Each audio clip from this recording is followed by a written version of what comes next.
Okay, here we go at about 5:20 in the evening. We're in the main square at Cusco. Look at how old these churches are. This is a basilica. Some of these are 500 years of age.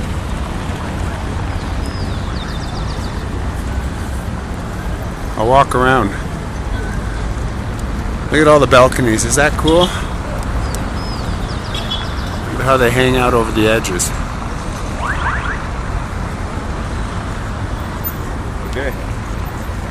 Mr. Ross. Yeah, I'm making a video there, Robert. Making a video of Rob DeVries. Which way are we going, Rob? He doesn't know. We're in Cusco. It's raining. Let's go that way. Let's go this way. We're at 11,452 feet right now. Head is a little light. We've been drinking and eating, but boy, you can feel the altitude. You sure can. It's higher than Vail Pass. Oh, we got the Star of David, whatever it is. It's not the Star of David, I'm only kidding.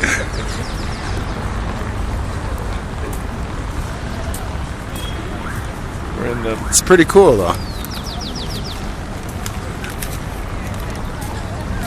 We're in the Plaza de Armas. I don't think so. Yeah, this is it. Where? This is it, we're in it. The Aramas Plaza.